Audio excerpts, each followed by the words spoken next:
Dobrý deň, sledujete reláciu Portrét. Mojím dnešným hosťom je muž, pre ktorého je téma ekonomický rozvoj celoživotnou vášňou.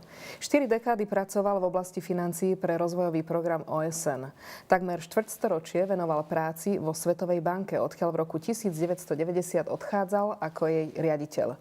Dnes prednáša na Oxfordskej univerzite a London Business School. Svoje skúsenosti odovzdáva aj miliónom podnikateľov na svete. Mojím dnešným hosťom je Ian Scott. Dobrý deň, vítajte. Dobrý Welcome.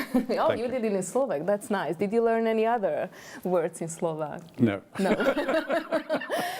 I would like to kick off this interview with a very simple, but on the other hand, with a difficult question. Mm-hmm. How do you personally contribute to the world? How do I contribute to the world? Well, I would say fairly marginally at this stage in my life. I think if I go back, my main contribution, I hope, has been through trying to make the World Bank, where I spent 25 years, a more effective and a more efficient and more relevant institution. These days I contribute in some small ways. I contribute at Oxford University, where I run a program. I contribute in the town where I live in England in small ways. And I contribute sometimes by talking about things such as I'm going to talk about here tomorrow. You started your career in 1964. Yeah. At that time, what were your expectations of the world? How the world is going to look like? My expectations in 1964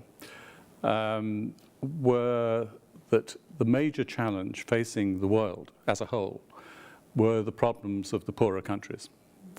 Which is why I joined the United Nations after I left university, and became an academic in Britain after 2 years at the UN, and it felt like premature retirement. It didn't seem relevant. I mean, I enjoyed the students. I thought most of my colleagues were fairly boring, and I decided to go back to the real world. Because it seemed to me that I could make better use of whatever skills and energies that I had by operating in the real world in a good institution. And that was why I found my way eventually to the World Bank. Didn't you go through the point of disappointment that I'm not able myself to save the world? I'm not able to provoke such a big change in the world that poor countries would be better off? I think you have to be modest.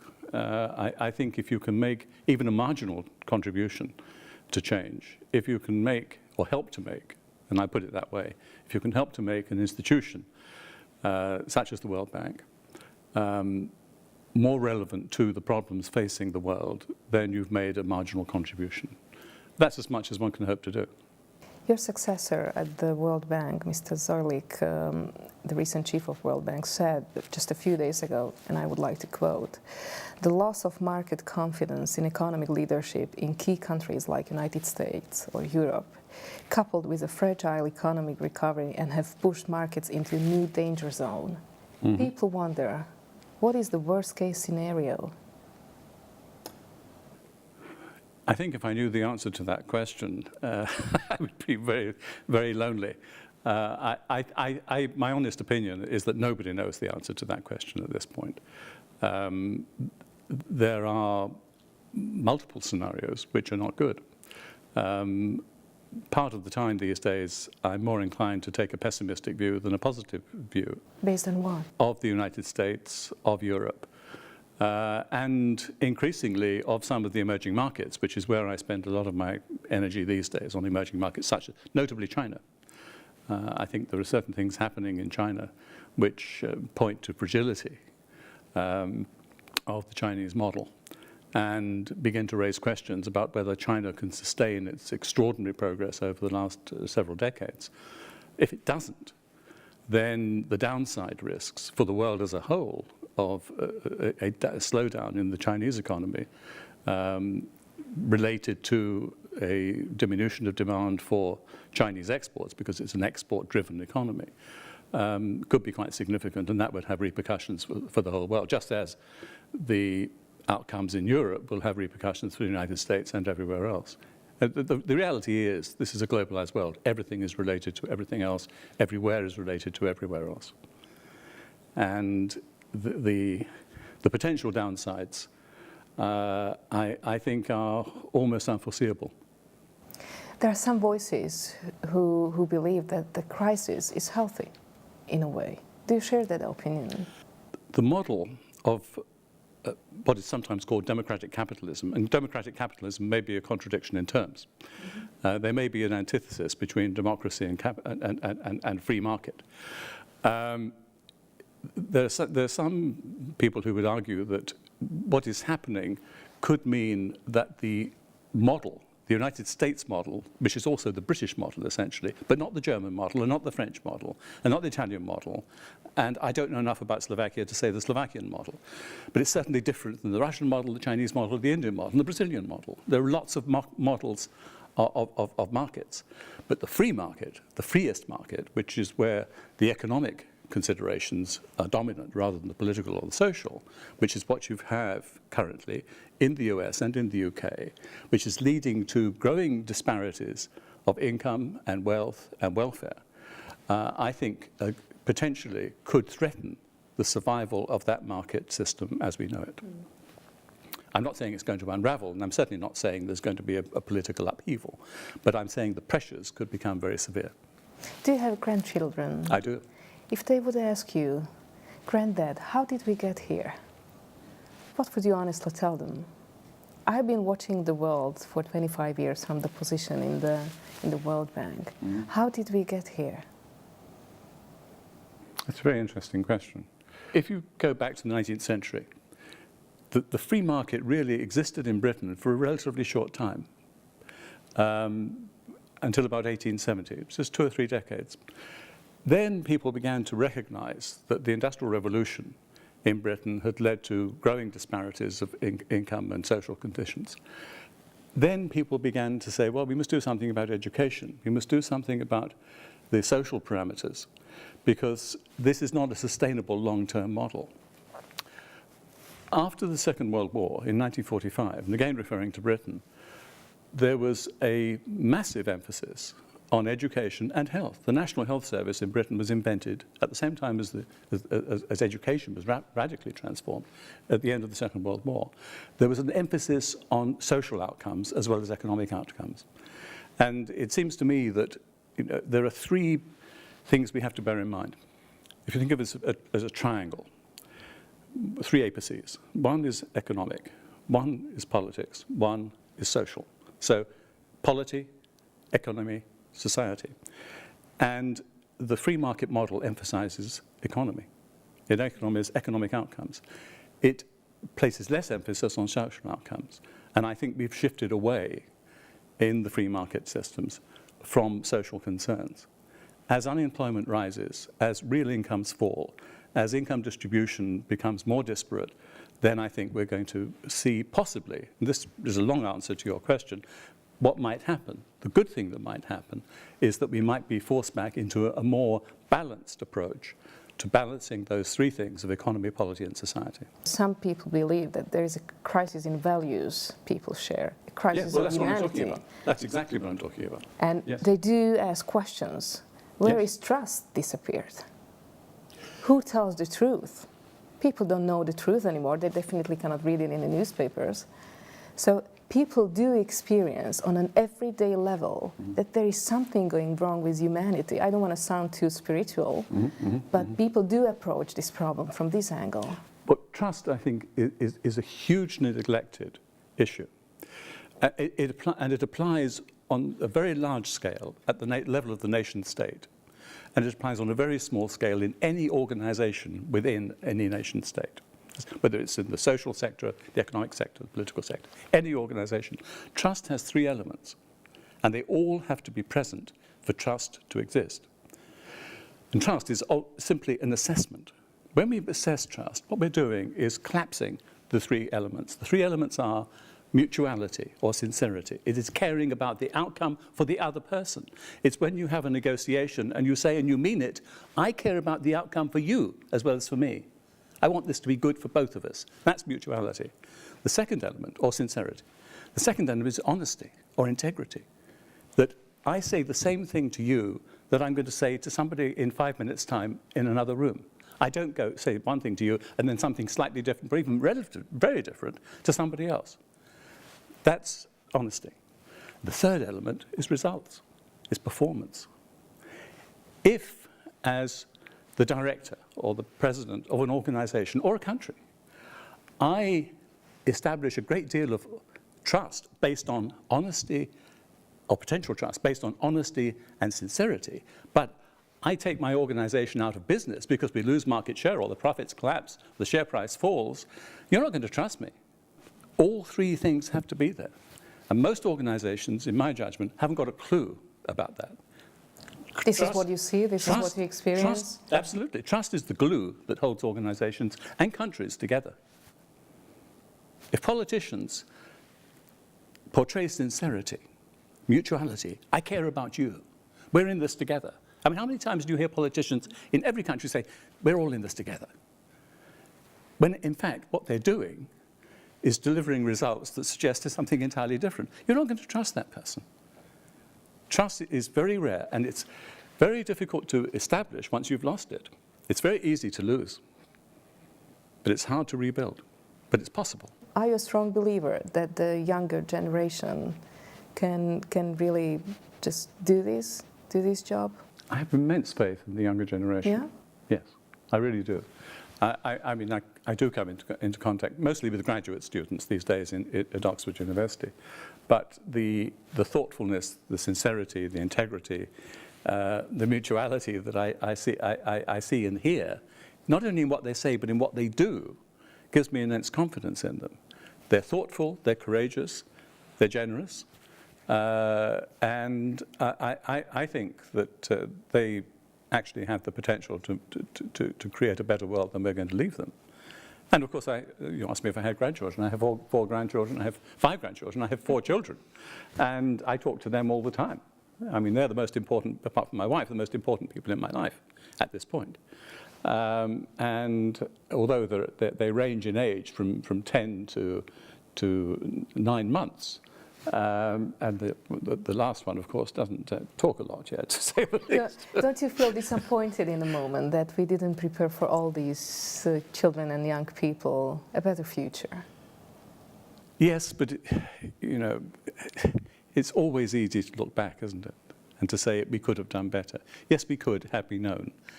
You know, if we look back, not very far, if we look back to what happened in the 1990s, people behaved in the UK and the US, and as you know, I think I live in both countries. I divide my time, well, mostly in those countries, as though the housing bubble was going to go on forever, as though it was reasonable to believe that if, I'll use my hands if I may, average prices of houses were doing this and average real incomes were doing that, the gap was getting unsustainable to the point at which the average 3-bedroom house was going to cost £1 million or $1 million. It wasn't sustainable. And yet there was this willing suspension of disbelief that is going to go on. Now, in hindsight, that was totally stupid. I mean, some of us said so at the time. It couldn't go on, and it was obviously true. But when you're in the midst of the battle, day by day, you're living it, you're fighting it, you're dealing with the issues, it's very difficult to step back outside that and to take a long view and to say, are we considering this in the most rational and constructive way possible? And the answer is probably no. And we don't know whether we're doing that today. In that context, you believe that the United States could take a lesson from the old continent, that there is something to be learned from the old continent? I wish I thought that was true. I really do. I'm quite ambivalent about the American attitudes towards Europe and towards the openness to learn or to learning from European experience and European history. I think part of the problem, and I was making this comment to somebody earlier this afternoon, that part of the problem is that you know, American high schools don't teach history and they don't teach geography, they teach social studies. And one of the consequences is that there's a huge amount of ignorance about the rest of the world, or even about the United States. I mean, the number of high school students who don't know who George Washington was, for example, or Abraham Lincoln, is quite staggering. And the knowledge of the rest of the world is quite limited. There's also, I think, a degree of arrogance. And one of the most dangerous combinations in the world is arrogant ignorance. There's a degree of arrogance that America has in fact discovered the ideal solution. And I think that is a dangerous proposition for anybody at any time, anywhere, to entertain. I mean, it was true in Britain as well. I mean, I grew up, I've never said this before, certainly not on television, but I grew up believing the British was best.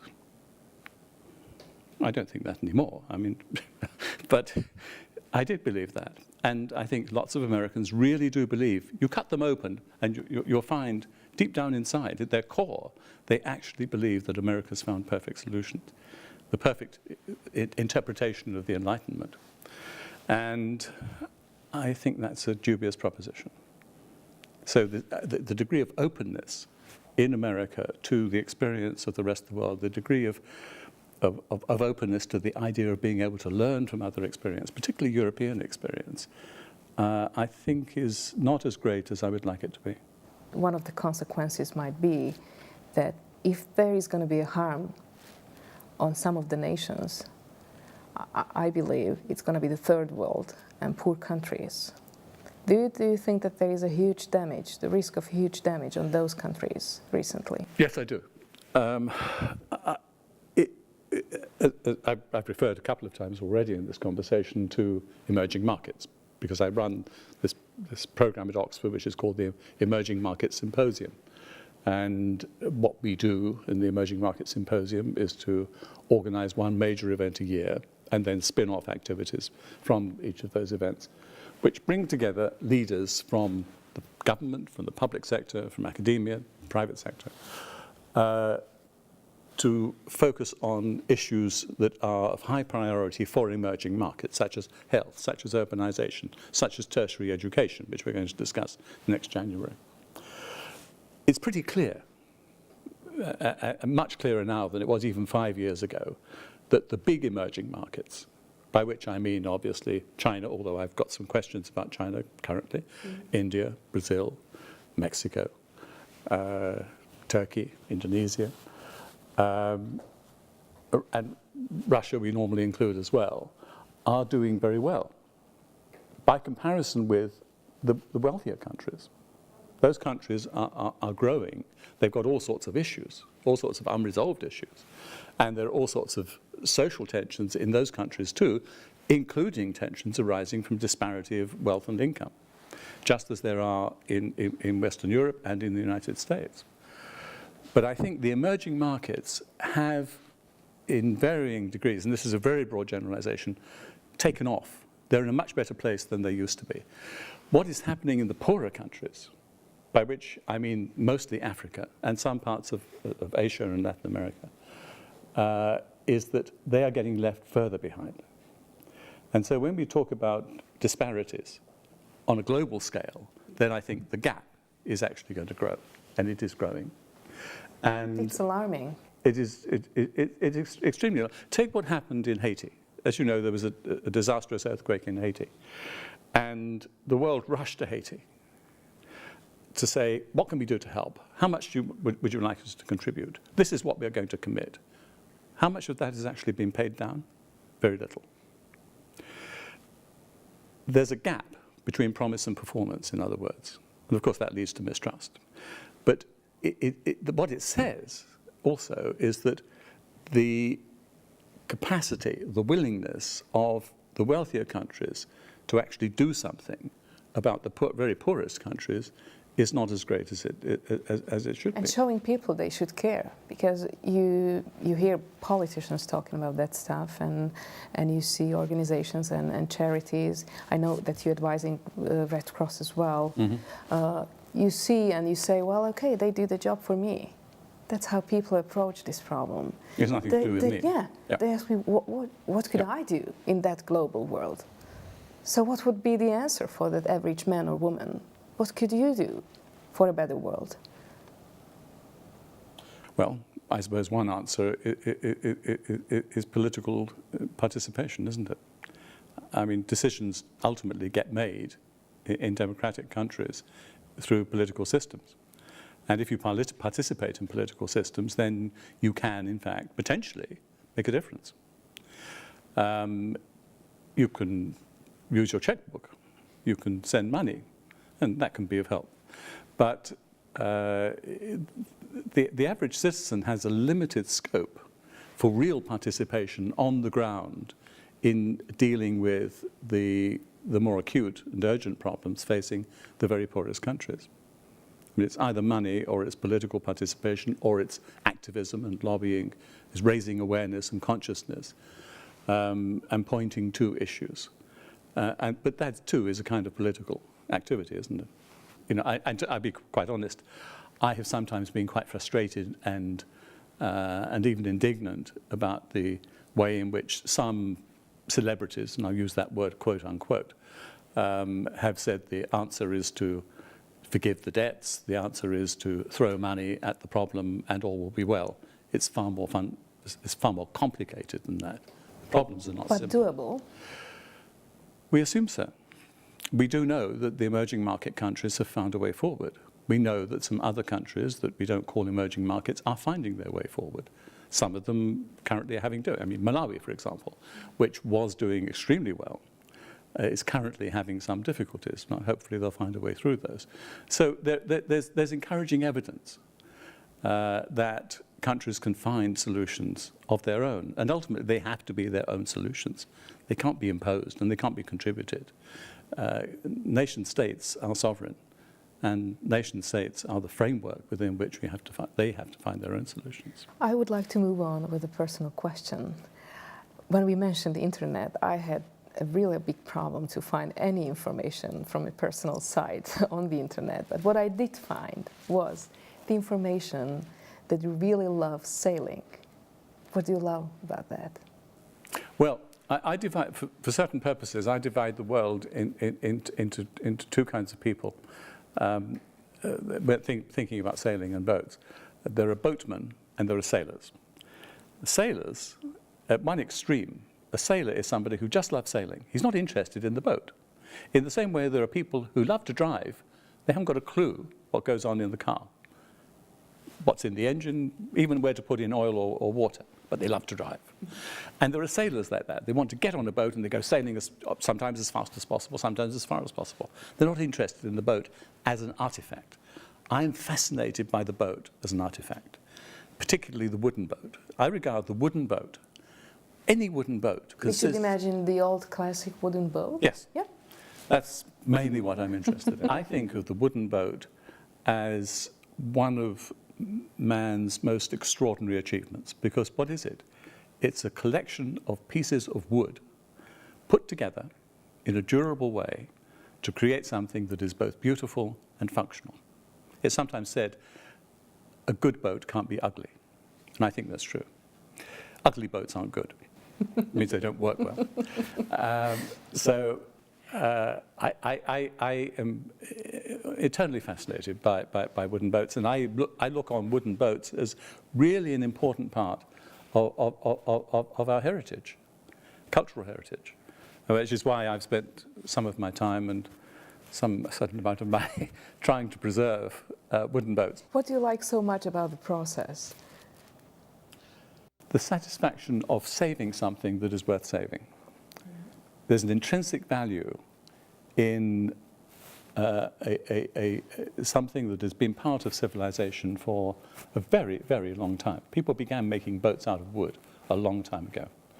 And they began making them using very similar construction techniques, that some details are different. We don't use what are called tree nails. We use pieces of wood to nail them together at one time. Now we use screws, and we use epoxy to glue them together, because we've got it. But we can preserve the artifact that way. And I think that's intrinsically worth doing. And you just do it with your hands? Yes. So we should imagine you on your knees and then... On my back also, on your yes. back. A lot of time on my back. Day by day. Well, yes, when it came to when it came to the repairing the bottom of that boat, I think I spent 2 months every day on my back, lying underneath it, taking all of the paint and all of the caulking and everything off, so that I could repair the wood and then refinish it and preserve it. But I wasn't going to stop once I started. So you leave part of your heart. Oh, and parts of my fingers as well. Certain amount of blood, yes. Do you experience your personal freedom on that boat when you sail the boat, when you see the horizon, you see the waterfront in front of you? Is that experiencing freedom? Yes, when you turn the engine off. I mean, big sailboats with 30 feet or so have engines. They're noisy. You need to get out of the creek or out of the dock, and then you get the sails up, and then you turn the engine off, and there's this wonderful moment, and it's quiet, and all you hear is the wind, and the water rubbing or hitting the side of the boat. We say it's chuckling. It's a nice word. It chuckles, and you hear a rhythm of the water as it contacts the boat and then flows back along the side of the boat. And then it's you and your thoughts, the silent voice. No, you have to concentrate. I mean, it depends what's going on. I mean, in a lot of wind, you better pay attention all the time. Focus. All the time. Because the moment you stop, you look around and something happens, the wind shifts or something else happens, and then you can be in trouble. So you have to work at it. But so you don't have sometimes you can take it easy, yes. So you don't have space for daydreaming on the boat? Yes, you do a bit. So what do you dream about? I can't possibly tell you. No, I would be thinking about boats and where I'm going, what I'll do when I get there. And I don't actually like to go very far. Everybody on this earth would tell that everybody would like to have a better life. If you ask people what they desire, most of them they say, well, I would like to have a better life. Are you living your better life? Well, I was talking earlier about what I've sometimes detected as a kind of arrogance in some people in America. And one of the things I really fear is complacency. Because I think we always need to be striving. You could always do better. Whether I could live a better life, I don't really know. But if you're asking, which I think you may be, am I satisfied with the life I've got? The answer is yes.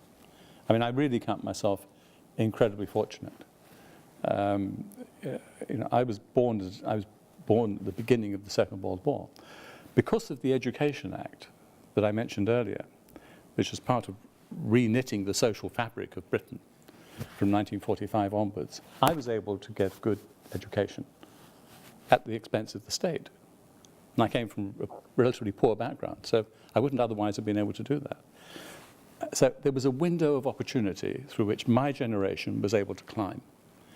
And because of that, we had a takeoff. And because we could take off, then we had opportunities. And of course, the world of work in 1964 was a very different world than it is now.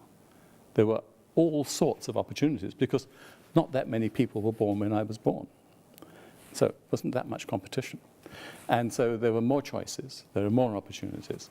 And I've been, I think, very fortunate to have had those opportunities. And along the way, other people have been very generous to me and very kind and enabled me to seize the opportunities. And the result of that is that, I think I've had a very fortunate life, put it that way.